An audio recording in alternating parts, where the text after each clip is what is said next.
All right.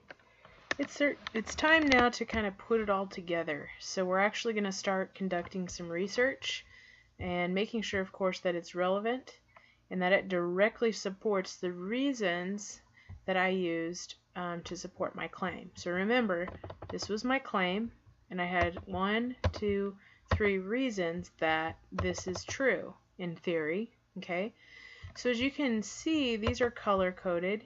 I have yellow, matches this yellow table here. Purple matches this purple table here, and then this kind of gray color for the last table. So your job now is to complete these 3 tables, filling them up with evidence to support each of the reasons. So this first yellow table is going to be all about, for my example, school uniforms encourage conformity. Okay, so this is what I need to prove, and I need to prove it and support it with good, credible, relevant evidence. Okay, remember I have this resource list to kind of help me with that. I already have a couple of things open that I think might be helpful to me.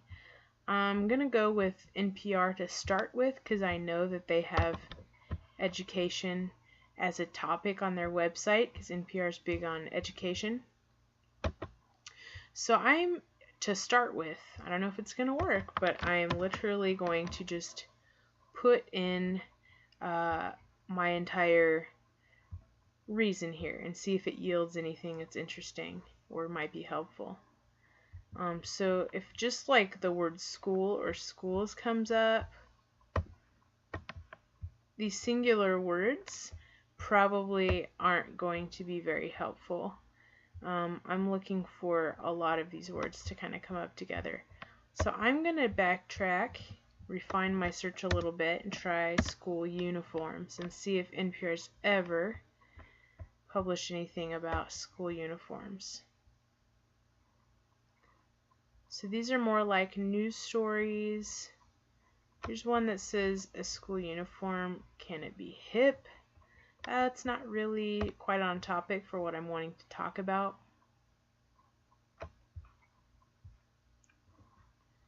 Okay, so this is very current. This was published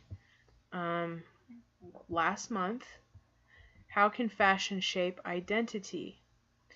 Okay, and if you remember, wrong thing. I'm trying to prove that school uniforms encourage conformity. Okay, and it sounds like the attitude of this is that it's an important part of our identity to be able to have choice in fashion. So this might very well be a perfect thing for me to use. He even mentions during his talk that school uniforms was all he knew for a while and what he had to wear every day of his life.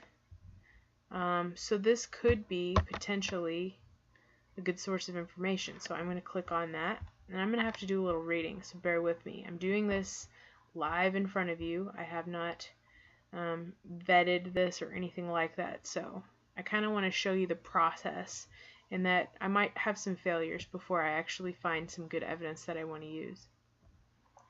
The nice thing about the way that this article is organized is it tells me about the author up front, okay? About this guy. I'm not going to try to say his name because I'm afraid I'll butcher it. Christophe Day. Hey, there you go. I did try to say it. So he's the head of marketing for Tommy Hilfiger and Calvin Klein in India. So he is a legit fashion guy. He is interested in the role of fashion as a form of protest in his own life and in the fashion industry. He does have a bachelor's degree, although it's in something sort of irrelevant. It's in electronics, electrical engineering. But he also holds an MBA in marketing and communications. Okay, so he knows a little bit about how people think, because people who work in marketing and communications must. Okay, so unfortunately for me, this is a video. So I would have to watch the video to get the quotes, or take a look over here, transcript. So this is going to actually give me the text of what he says. So here is a tip for you as you're researching. Do not think that as you're researching, you have to read the entire article of everything that you're researching. If you did that, you'd be researching your entire life, and I do not expect that of you, and nor do college professors or anybody. So when you're researching, you are skim reading. So notice how I'm paying attention to headings and subheadings and things like that, and scrolling down until I get to where I want to go. So it looks like at least it starts, this is like an interview style thing, back and forth, where day is the, isn't that the name of the guy? Yeah. Because Guy Raz is the host, okay? So day is the credible source that I am looking to quote. Now watch this. If I hit Control F, this little thing pops up here. And this is where I can search for words just within this web page. Okay? So I noticed that he did say something about uniforms. If I type uniform, it's going to bold wherever he says the word uniform. So I can read this quote and see if this somehow supports what I'm trying to support. Remember, I am very specifically trying to prove that school uniforms encourage conformity, and I'm making the case that that's a bad thing. What does he say about uniforms? He says, I grew up in a city called Chennai in the south of India, and I had very limited exposure to anything fashion. All I knew was my school uniform. That was what I wore every day of my life. That's what I found solace in. I was not macho, I was terrible at sports, and everything that was expected of me I failed at. As a consequence, I was bullied. I felt a sense of safety from looking the same as everyone else in my school uniform. Okay, so what else does he say? And I chanced upon this pair of pants that belonged to my father from his college days, and it was corduroy and bell-bottomed and high-waisted, and it really struck me that if I were to wear this as opposed to my school uniform, I would look completely different from everyone else. And why should I not do that? My mother had these 80s style blouses, which had the big shoulder pads, if you recall. So that's where he's specifically talking about a school uniform. So I may or may not be able to use that. I'll think about it. Here's what I'll do.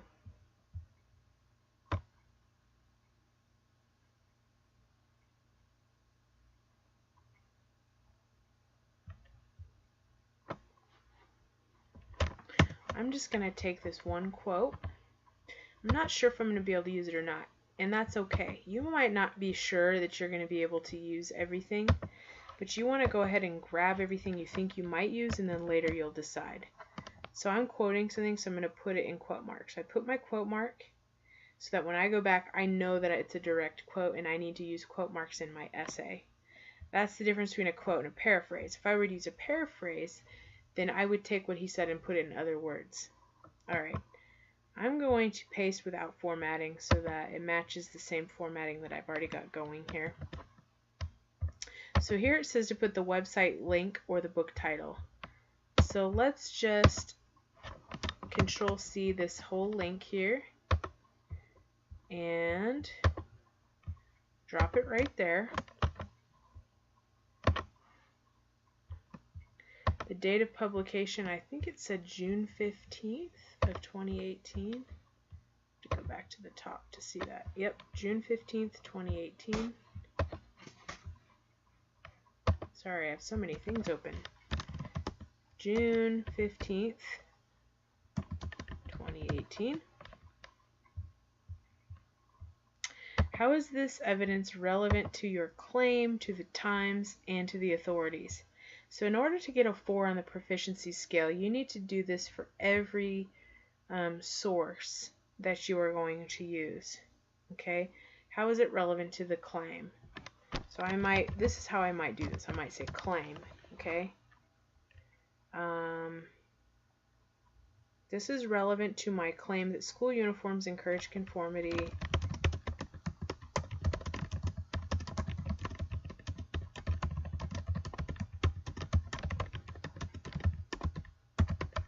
Because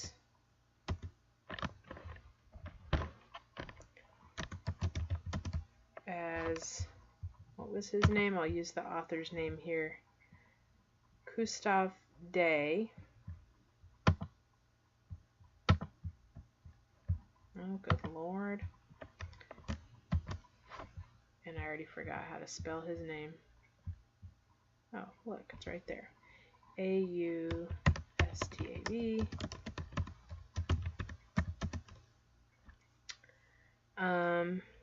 Some students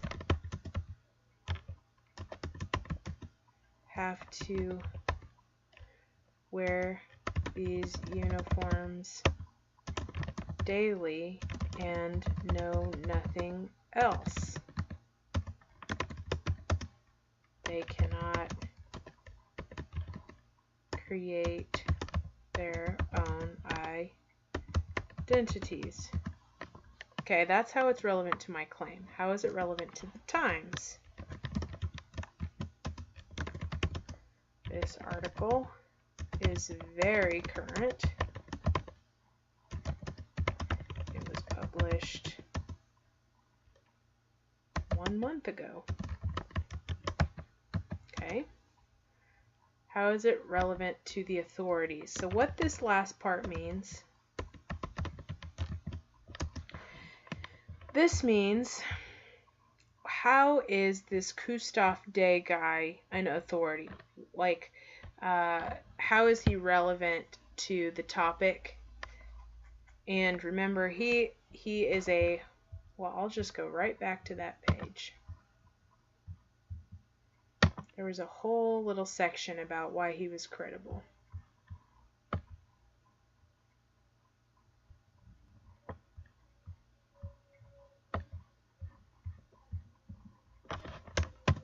He's head of marketing for Hilfiger and Calvin Klein.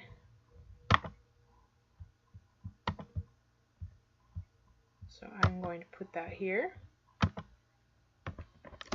He also has his MFA in marketing. What did it say? MBA, excuse me, in marketing and communications.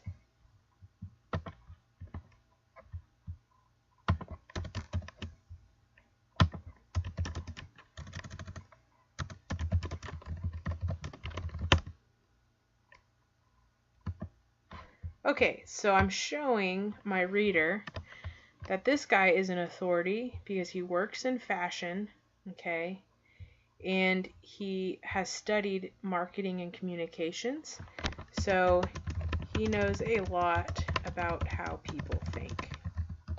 Okay, his job title and his education makes him an authority. So that's what that kind of means on this part over here.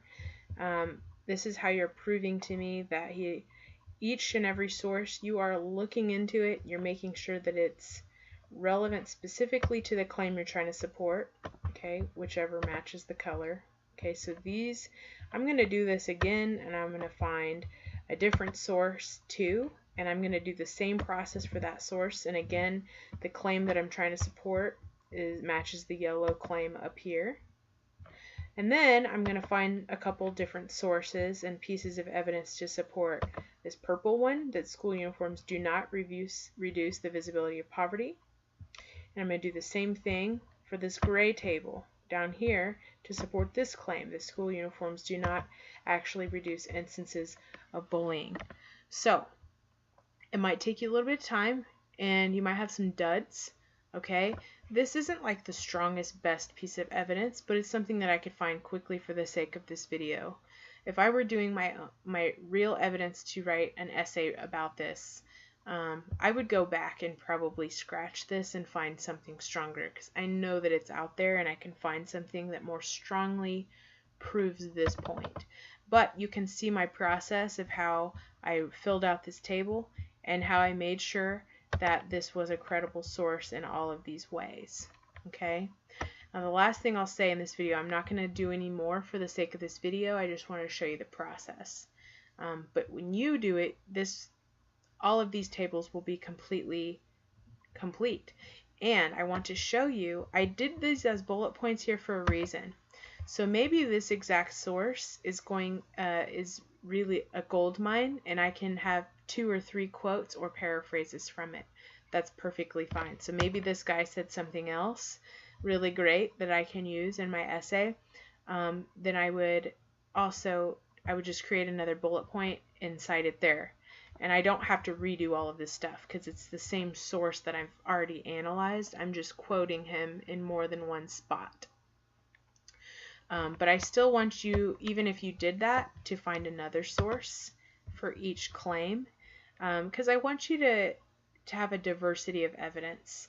And you might not eventually use every single piece of evidence that you collect in these tables within your essay, and that's fine. That's part of the evidence research process. You often collect more than you're ultimately going to use. That's okay. That's a good thing. That makes you more well informed, and you'll find it easier to write about your topic if you've read a lot about it and you've collected a lot of good evidence, even if you don't use it all. So the last thing I'll tell you about is this last table down here, the white table at the very end. It says to reach a 5 on the proficiency scale, also complete the table below for the concession that you make in your thesis. So this means that you need to research a compelling argument that your opponent might have and seek to prove their point of view with relevant evidence. Okay? So what do I mean by the concession? That's the very first part of your thesis statement, whatever comes after although. Okay? So mine was, although school boards have good intentions when implementing dress codes such as reducing bullying, so I would want to prove what my opponent would say. So my opponent would say, well, why would you want to do away with school uniforms? School uniforms are good. They reduce bullying. Okay? So I would actually be researching from their point of view. I would be kind of trying to prove what my opponent would say and fill out this table the exact same way. So I still need to make sure all of the evidence is good. And this might seem like counterintuitive and contradictory to you and weird. But as you know, you can find information to prove almost anything. Okay? So you will certainly be able to find evidence that proves your opponent's side of the story as well. Okay? So it's a good exercise to do that. Again, that makes you a more credible source of information if you are so researched that you've even researched your opponent's point of view and included that. So to get a 5, you are completing this entire worksheet, including this white table at the bottom. So I highly encourage everybody to do that as well.